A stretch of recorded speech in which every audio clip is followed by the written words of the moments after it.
युवा हैं एक मिनट, आप युवा हैं। जिस तरह से कांग्रेस कहती है कि नौकरियां नहीं दी युवाओं को, 2 करोड़ का वादा किया। राहुल गांधी भी हम बीटेक वाले हैं भैया, हम बीटेक वाले हैं भैया। हम बता रहे हैं अभी तक भैया, मैं बता रहा हूँ जैसे अभी तक हमारी IITs थी, 17 IITs बनी थी 50 साल में।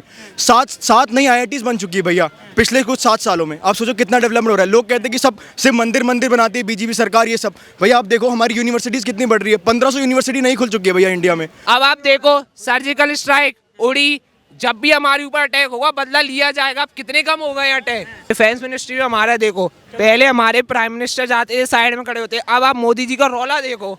अमेरिका के प्रेसिडेंट आके मिल रहे हैं हर बार, आप देखना। और डिफेंस मिनिस्ट्री देखो, पहले हमें पाकिस्तान चैलेंज कर रहा था, अब पाकिस्तान की तो बातें खत्म हो गई। अब श्रीलंका और रशिया इंडिया का रुपए यूज करने लग गए हैं इंटरनेशनल ट्रेड के लिए। कितनी बड़ी बात है। धीरे धीरे वर्ल्ड प्लेटफॉर्म में हमारा कितना बड़ा नाम हो रहा है भैया। के भी 7 रुपया वही भैया, धीरे धीरे बढ़ेंगे हम।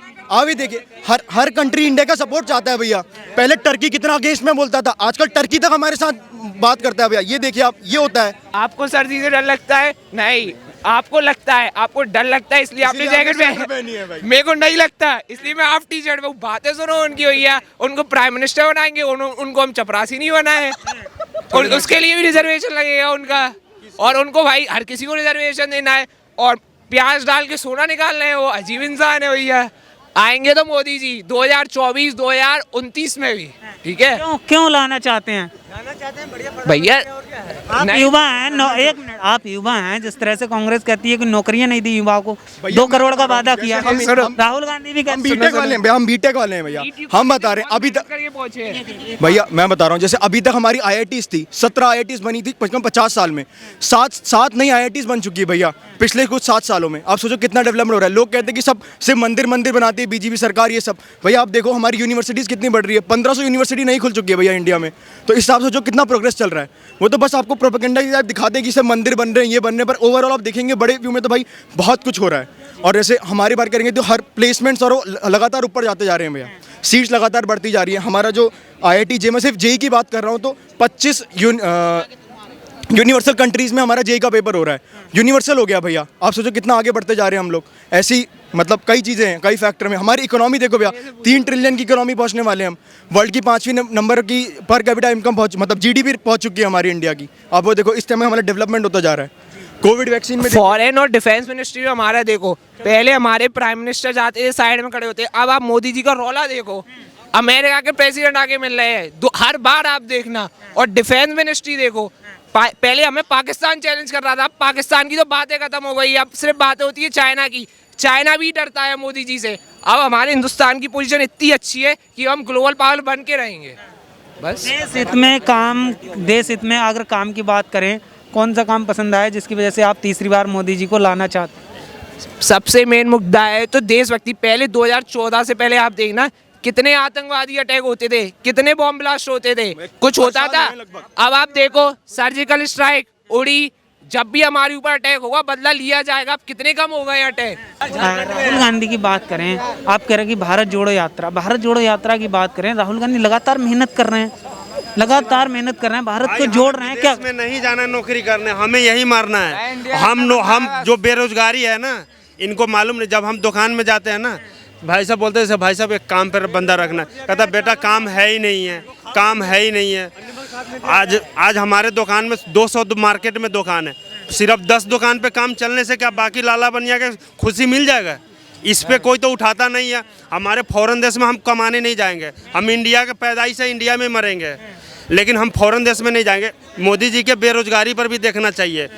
जो चलो ठीक है, ये पढ़े लिखे इनको ये करें, जो बंदा पढ़े लिखे नहीं है, हमारे बुजुर्गों सब पढ़े लिखे नहीं है, उसको ऊपर भैया इसमें क्या होगा? मैं कह रहा हूँ, मैं मान रहा हूँ इनका फैक्टर। कोविड आया था, उसके बाद हमारी अनएम्प्लॉयमेंट रेट बढ़ा है हमारा। पर आप बाकी सुनिए, मैं कह रहा हूँ आप बाकी कंट्रियों के कंपैरिजन में देखें, हमारा जो इन्फ्लेशन रेट है 7% का है बस। बाकी यूके कंट्रीज का 12% पहुंचा हुआ है। अब वही सबका वही हाल है। अब जैसे लोग कहते हैं कि डॉलर की वैल्यू बढ़ती जा रही है, बाकी कंट्रियों का हाल देखिए, बाकी कंट्रियों की कहाँ पे पहुंची जा रही है। पाकिस्तान का 250 रुपये पहुंच रहा है, और इंडिया का देखिए अभी कंटिन्यूसली गिरेगा भैया। श्रीलंका, अरे सुनिए श्रीलंका और रशिया इंडिया का रुपए यूज करने लग गए हैं इंटरनेशनल ट्रेड के लिए। कितनी बड़ी बात है। धीरे धीरे वर्ल्ड प्लेटफॉर्म में हमारा कितना बड़ा नाम हो रहा है भैया। के भी 7 रुपया से वही भैया, धीरे धीरे बढ़ेंगे हम। अभी देखिए हर कंट्री इंडिया का सपोर्ट चाहता है भैया। पहले टर्की कितना अगेंस्ट में बोलता था, आजकल टर्की तक हमारे साथ बात करता है भैया। ये देखिए आप, ये होता है। धीरे धीरे ऐसे आगे बढ़ते जाएंगे हम लोग। और बड़े भैया ये बोल रहे हैं कि बेरोजगारी बहुत बड़ा मुद्दा है। ये बात सही है, बीजेपी में भी बहुत सारी खामी है, लेकिन हमको ना जितने पार्टीज अब अभी मौजूद है उनमें से बेस्ट देखना है। हमें बीजेपी को भी क्रिटिसाइज करना पड़ेगा, उसमें भी बहुत सारे फॉल्ट हैं। टाइम ही कितना मिला यार। हाँ, ये बात भी बहुत सही है। और कोविड के बाद में बहुत कम टाइम मिला है, उस हिसाब से हम बहुत अच्छी पोजीशन पे अरे हैं मैं आज। अभी कह रहा हूँ, कोविड में जैसे अभी इतना केस चल रहा है ना, कांग्रेस सरकार होती कहाँ गायब होते, फिर तो कुछ नहीं बोलता। कांग्रेस सरकार होती हालत बेहाल हो जाती। और कोविड वैक्सीन देखें, यहाँ पर जितने लोग हैं सबको कोविड वैक्सीन लगी होगी, यहाँ पर लग गई, उसमें कोई बात नहीं करेगा। इतनी सारी कोविड वैक्सीन लग गई, पहले बोलते किसी को नहीं लगी, किसी को नहीं लगेगी, सबको लग गया, वो बातें नहीं होती हैं। अचीवमेंट गिनाओ ना भैया। मैं कह रहा हूँ कि हुआ है, अनएम्प्लॉयमेंट रेट बढ़ा है, मैं मानता हूँ कोविड के चक्कर में बढ़ा है, पर बाकी चीज़ें देखिए आप, अच्छी चीज़ें भी तो हुई हैं कितनी, वो कोई नहीं देखता। वो देखते हैं कि भाई अनएम्प्लॉयमेंट बढ़े, किस फैक्टर से बढ़ा है ये देखिए ना भैया आप। किसके देखिए कांग्रेस आप बिल्कुल बात कह रहे हैं भाई। कोरोना कहते हैं तो कांग्रेस कहती है कि बीजेपी ये प्रोपोगेंडा है, कोरोना वोरोना कुछ नहीं है। भारत जोड़ो यात्रा से भीड़ को देख के बीजेपी डर गई। अरे भैया ये सब बोलने की बातें हैं, डर की बात, बोलने की बातें हैं। केजरीवाल के जय हो। नहीं मैं बोल रहा हूँ भाई, बस बोलने की बातें हैं कि ये हो गया। देखो भैया, एक खुद मतलब मेंटालिटी में सोचना होता है एक इंसान को, ठीक है। थोड़ा देखो, मैं कह रहा हूँ राजनीति बिल्कुल परफेक्ट नहीं होती, पर इंसान को एक बार सोचना चाहिए। वैलिड पॉइंट है, मैं मानता हूँ इस चीज़ को, वो करें, ये चीज़ करें कि लाइक भारत जोड़ो यात्रा करें, जो भी करें सर, उनका पॉलिटिकल मोटिव है वो करने का। पर मैं कह रहा हूँ जब देश हित की बात होती तो देश के उसमें कहें। मैं ये कहना चाहता हूँ, जैसे मान लो कोई भी फॉरेन वाली चीज़ आई, मतलब जैसे चाइना ने अभी अटैक करा, ये भी करा, तो उसमें सबको एक साथ होकर बात करनी पड़ती है। उसमें राहुल गांधी मेन लैग कर जाते हैं भैया।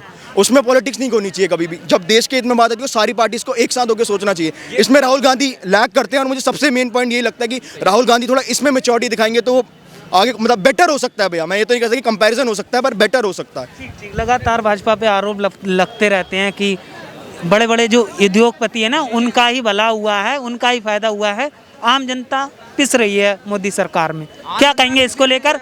देश बेच दिया, अडानी अंबानी के इशारे पे चल रहा है, लाल किला गिरमी, इस तरह की भैया ये तो और अच्छी बात है भैया। मैं कहूँ ये तो अच्छी बात है। अगर दुनिया का तीसरे नंबर का सबसे अमीर आदमी हमारे इंडिया का है, इसमें तो हमें गर्व होना चाहिए भैया। पहले एक टॉप 10 में एक इंसान नहीं होता था, आजकल अंबानी भी बैठा, रानी भी बैठा, इसमें तो हमें खुश होना चाहिए भैया। कितनी सारी कंपनी हमारी, इतनी बड़ी बड़ी कंपनीज बन गई, इसमें तो हमें खुशी की माहौल है ना। ये तो बाबू अभी तो टर्की का जिक्र किया था ना, कुछ टाइम पहले अगर हम टर्की की करेंसी खरीदने जाते थे लीरा, हमें 10 रुपया पे करना पड़ता था, आज 4.5 रुपये में ले रहे हैं हम। ये आज का करंट सिनेरियो बता रहा हूँ मैं आपको। बात कर रहे हैं ना, मेरे पापा स्मॉल स्केल बिजनेसमैन है। ये पहले बोलते हैं कि जीएसटी लाने से इतनी ज़्यादा झंझट है, हुए मेरे पापा बोलते हैं इससे इतनी आसानी हुई है, सारी चीज़ें एक चीज़ में निबट जाती है। जीएसटी बहुत सही चीज़ है, लेकिन इस पे भी सवाल उठाते हैं कि जीएसटी लगा दी, ये हटेना पड़ रहा है, ये बर्बाद हो गया, ये पे पहुंच जाता है ना, तब उसमें मुद्दे उठाए जाते हैं। साफ बात है, बस अब मुद्दे जितने उठाओ। लाला जी, सवाल उठाने वाले तो माँ बाप की परवरिश पे उठा देते हैं 20 साल के बाद, कि तुमने किया क्या है। इनको तो अभी हमने दिया है कितना, 9 साल हुए ना, जिसमें से 2 साल तो आप कोविड के निकाल दो, बच्चे 7 साल। बच्चे से भी कामयाबी का रिजल्ट 20 साल के बाद पूछा जाता है, तूने क्या किया भाई, जरा दिखाओ। ये 7 साल में बदनामी, और बदनामी भी अपने देश की। अरे थोड़ा वक्त तो दो भाई, थोड़ा टाइम तो दो। आपको एक पार्टी को 30, 35, 40 साल दिए इस देश की जनता ने, तो इनको भी तो टाइम तो दो। देना चाहिए। इतना बड़ा देश है, कोई छोटा मोटा देश थोड़ा यार, टाइम लगता है। मतलब देश हित में मौका देना चाहते हैं मोदी जी को, या फिर विकल्प नहीं है इसलिए मौका देना चाहते हैं? नहीं, देश हित में मौका देना चाहते हैं और देश हित हो रहा है। लेकिन आपने एक बात बहुत अच्छी बोली, विकल्प भी नहीं है। एक हमारे पास अच्छा विकल्प होना चाहिए, जो जनता के सच में मुद्दे हैं, जो बीजेपी भी बहुत सारी चीजें लैग कर रही है, वो मुद्दे उठाए, सरकार तक पहुंचाए और उसका निवारण हो। मैं तो कह रहा हूँ, जैसे मैं बता रहा हूँ आपको, 2014 में हमारी इतना लेवल मतलब एक होता है ना कि हम इतना सोचते हैं, इतना काम करेंगे, 2019 में इतना हुआ, 2024 में इतना सोचेंगे, धीरे धीरे लेवल बढ़ता जाएगा भैया। सिंपल बातें हैं ये। जैसे पहले हम सोचते थे कि हम 1000 रुपये कमाएं, अब सोचते हैं हम 10,000 रुपये कमाएं, आगे हम 1 लाख सोचेंगे, ऐसे ही बढ़ता जाता है भैया। सीधी बातें हैं तो 5 सालों में। जैसे विकल्प की बात होती है तो दिल्ली में 2-3 बार मुख्यमंत्री बन चुके केजरीवाल जी। पंजाब में सरकार चला रहे हैं, कहीं ना कहीं वो भी रेस में है, उनके बारे में क्या कहेंगे? केजरीवाल जी दिल्ली लेवल तक तो सही है, लेकिन उन पे इतना बड़ा मैनेजमेंट नहीं है। उन्होंने गुजरात में कितने बड़े बड़े वादे किए कि हम फ्री बिजली कर देंगे, उनकी सभा भी मना कर रहे हैं, हमें फ्री बिजली नहीं चाहिए, मुफ्त की रेवड़ी बांटना बंद करे केजरीवाल जी, देश के विकास, दिल्ली के विकास पे काम करे वो। मुफ्त की रेवड़ी जो बांट रहे हैं केजरीवाल जी, आखिरी में हम ही टैक्स पे करके वो करते हैं ना भैया, मैं कह रहा हूँ आखिरी में तो हम ही टैक्स पे करके जो भी हमें वो मिलती है सब लोग वो करते हैं। मेन तो वही मुद्दा है। जैसे आप श्रीलंका का हाल देखेंगे अभी कैसा हो गया था, वैसे ही भैया इसीलिए हम मना करना चाहते हैं कि लाइक हो। मैं ये नहीं कह रहा कि गरीबी वो करो, मतलब जो गरीबी रेखा के नीचे आते हैं उनको मदद दो, सबको ही देने में कोई फ़ायदा नहीं है भैया। पंजाब में केजरीवाल जी आए तो उन्होंने बोला कि बिजली मुफ्त करेंगे। किस चीज़ की बिजली मुफ्त करी है ये पूछे, मैं पंजाब का रहने वाला हूँ, राजपुरे का। जो वादे किए उस पर खरे उतरे केजरीवाल जी? बिल्कुल भी नहीं, ना बिजली मुफ्त की। पेंशन का भी उन्होंने कहा कि पेंशन, एक मिनट, ना पेंशन का किया, उन्होंने कहा केजरीवाल जी ने कि मुफ्त में राशन बांटा जाएगा, मुफ्त में राशन बांटा जाएगा। केजरीवाल जी ने कहा किस चीज़ का राशन बांटा जी उन्होंने? मुफ्त में। उन्होंने कहा कि कार्ड बनवाए जाएंगे। केजरीवाल जी के वो वादे कहाँ गए?